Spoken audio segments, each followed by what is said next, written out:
কোটা আন্দোলন ঘিরে দেশব্যাপী ফুঁসে উঠেছে ছাত্র জনতা। পরিস্থিতি এই পর্যায়ে নিয়ে আসার জন্য অনেকেই সরকারকে দায়ী করছেন। শিক্ষার্থীদের সঙ্গে সুর মিলিয়ে কথা বলছেন শিক্ষক, চিকিৎসক সহ পেশাজীবীদের একটি বড় অংশ। তবে অবাক করা বিষয় হলো, আন্দোলনকে সমর্থন দিয়ে নিজের মতামত জানাতে গিয়ে সরকারকে নিষ্ঠুরতম স্বৈরাচার বলে আখ্যা দিলেন পুলিশের এক অতিরিক্ত উপমহাপরিদর্শক। সারা দেশে ছড়িয়ে পড়া আন্দোলন দমানোর জন্য পুলিশ বাহিনীকে গণমানুষের শত্রুতে পরিণত করা হয়েছে বলে মন্তব্য করেছেন পুলিশের অতিরিক্ত উপমহাপরিদর্শক মোহাম্মদ মনিরুজ্জামান টুকু। সামাজিক যোগাযোগ মাধ্যম ফেসবুকে এ সংক্রান্ত এক দীর্ঘ পোস্ট করেছেন তিনি। মুহূর্তের মধ্যে তার এই স্ট্যাটাস ভাইরাল হয়ে পড়ে। দেশ জুড়ে শুরু হয় ব্যাপক সমালোচনা। গত বৃহস্পতিবার ঊর্ধ্বতন এই পুলিশ কর্মকর্তা নিজের ফেসবুক আইডিতে কোটা বিরোধী আন্দোলনকে কেন্দ্র করে আইন শৃঙ্খলা রক্ষাকারী বাহিনীর গুলিতে নিহতদের নিয়ে ক্ষোভ প্রকাশ করে একটি পোস্ট দেন। আলোচিত এই অতিরিক্ত ডিআইজি মনিরুজ্জামান ট্যুরিস্ট পুলিশের খুলনা ও বরিশাল বিভাগের দায়িত্ব পালন করছেন। মনিরুজ্জামান তার ফেসবুক পোস্টে লিখেছেন, বিবেকের তাড়নায় ক্ষত বিক্ষত হচ্ছি। শিশু, কিশোর, যুবক, যুবতী সহ 2 শতাধিক মানুষকে গুলি করে হত্যা করা হয়েছে।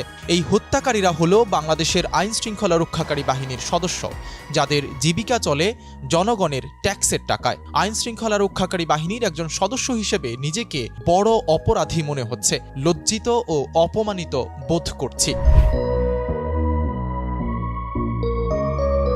পুলিশের অতিরিক্ত উপমহাপরিদর্শক মোহাম্মদ মনিরুজ্জামান টুকু আরও বলেন, শত বছরের ইতিহাসে পৃথিবীর কোনো নিষ্ঠুরতম স্বৈরাচারী সরকারের আদেশে মাত্র 2-3 দিনের মধ্যে এত শিক্ষার্থীকে হত্যা করার নজির নেই। কি অমানবিক আর বিবেকহীনদের দেশে বসবাস করছি। এত বড় নৃশংস হত্যাকাণ্ডের দায় নিয়ে এখন পর্যন্ত সরকারের কোনো মন্ত্রী, প্রতিমন্ত্রী, আইন শৃঙ্খলা রক্ষাকারী বাহিনীর কোনো পদস্থ কর্মকর্তা পদত্যাগ করেননি।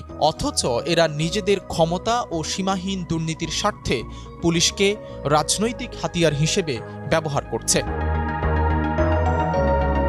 এই প্রক্রিয়ায় পুলিশ বাহিনীকে গণমানুষের শত্রুতে পরিণত করা হয়েছে বলে মন্তব্য করেন মোহাম্মদ মনিরুজ্জামান টুকু। তিনি বলেন, মানুষের পুঞ্জীভূত ক্ষোভ এতটাই প্রবল হয়ে উঠেছে যে পুলিশের শত শত যান, পুলিশের স্থাপনাসমূহ জ্বালিয়ে পুড়িয়ে ছারখার করে দেওয়া হচ্ছে। পুলিশকে হত্যা করে ঝুলিয়ে রাখা হচ্ছে। ঘরে বাইরে সর্বত্র পুলিশ আজ ঘৃণার পাত্র।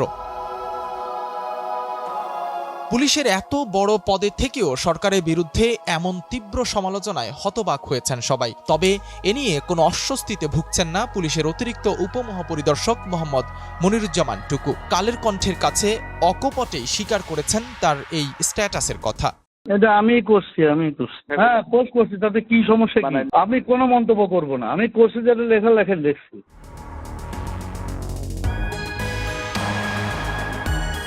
একজন ঊর্ধ্বতন পুলিশ কর্মকর্তার এসব মন্তব্যে বেজায় ক্ষুব্ধ হয়েছেন আওয়ামী লীগের নেতারা। তারা এই কর্মকর্তাকে পথভ্রষ্ট হিসেবে আখ্যা দিয়েছেন।